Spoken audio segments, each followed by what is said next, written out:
श्री स्वामी समर्थ. नमस्कार मित्रांनो, श्रद्धा स्वामी या चॅनलवर तुमचे स्वागत आहे. हिंदू धर्मातील लोकांसाठी रामनवमीचा दिवस खूप खास असतो, कारण याच दिवशी मर्यादा पुरुषोत्तम श्रीराम यांचा जन्म झाला. पौराणिक कथेमार्फत चैत्र महिन्यात 9व्या दिवशी नवमी तिथीत कौशल्याने भगवान श्रीराम यांना जन्म दिलेला. त्यामुळे या दिवशी रामनवमी म्हणून साजरा केला जातो. चला तर मग जाणून घेऊया रामनवमी का साजरी केली जाते. चैत्र महिन्याच्या शुक्ल पक्ष दिनी दुर्गा आणि भगवान राम यांची विशेष पूजा केली जाते.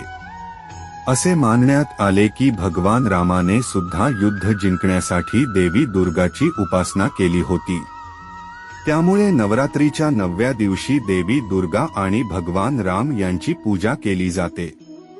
याच्यानुसार राजा दशरथ यांच्या 3 राण्या कौशल्या, सुमित्रा आणि कैकी या तिघींना जेव्हा पुत्राची प्राप्ती झाली नव्हती, तेव्हा राजा दशरथने पुत्र यज्ञ केले. प्रसाद मध्ये भेटलेली खीर तिन्ही राणींना खायला दिली. काही दिवसांनी राजा दशरथच्या घरात आनंदाची बातमी ऐकण्यात आली. त्यानंतर 9वीच्या दिवशी माता कौशल्याने राम, कैकीने भरत आणि सुमित्राने लक्ष्मण आणि शत्रुघ्न यांना जन्म दिला. राजा दशरथला त्यांचे उत्तराधिकारी मिळाले होते.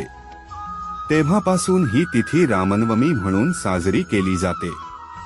तुम्हाला हे पण सांगतो की अगस्त्य संहितामध्ये असा पण उल्लेख आहे की श्री प्रभू श्रीराम यांचा जन्म झालेला तेव्हा दुपारची वेळ होती. त्यावेळी शास्त्रात सांगितले की सूर्य आणि 5 ग्रहांची शुभ दृष्टी होती आणि खास योगाच्या मध्ये राजा कौशल्याच्या पुत्राचा जन्म झालेला होता. अयोध्यामध्ये या दिवशी खास पर्व आयोजित असतो आणि भारतातच नाही तर परदेशातही रामनवमी साजरी केली जाते. या दिवशी गरिबांना दानदक्षिणा आणि भोजन नक्कीच दिले पाहिजे.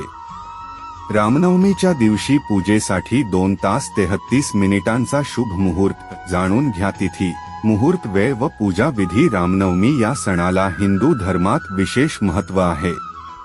वैदिक दिनदर्शिकेनुसार रामनवमी हा सण दरवर्षी चैत्र महिन्याच्या शुक्ल पक्षाच्या 9मी तिथीला मोठ्या उत्साहात साजरा केला जातो. रामनवमीला भगवान रामाची विशेष पूजा आणि उपासना केली जाते. या दिवशी प्रभू राम, माता सीता, लक्ष्मण आणि हनुमान यांची पूजा केली जाते. रामनवमीचा शुभ मुहूर्त, तिथी व पूजा पद्धत जाणून घेऊ. यावर्षी रामनवमीला भगवान श्रीरामाची पूजा करण्याचा शुभ मुहूर्त 17 एप्रिल रोजी सकाळी 11:10 ते दुपारी 1:43 पर्यंत असेल. अशा प्रकारे रामनवमीच्या पूजेसाठीच्या शुभ मुहूर्ताची वेळ 2 तास 33 मिनिटे इतकी असेल. रामनवमीच्या पूजेसोबतच काही खास गोष्टी केल्याने अडचणी दूर होतात आणि श्रीरामांची कृपा आपल्यावर राहते. या गोष्टी कोणत्या ते जाणून घेऊया. 1. कोणत्याही राम मंदिरात भगवा ध्वज दान करा आणि पिवळ्या पदार्थांचा नैवेद्य अर्पण करा. यामुळे धनलाभाचे योग निर्माण होतील. या दिवशी रामायणाचे पठण केल्यास भगवान राम तर प्रसन्न होतातच, पण रामभक्त हनुमानही प्रसन्न होतात.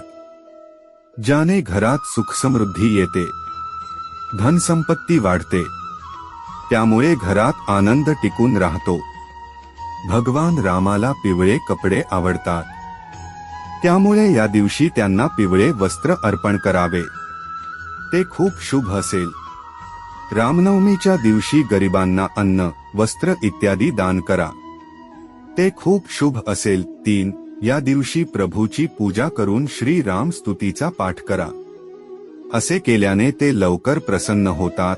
धार्मिक मान्यतेनुसार रामाचा जन्म रावणाला मारण्यासाठी झाला होता.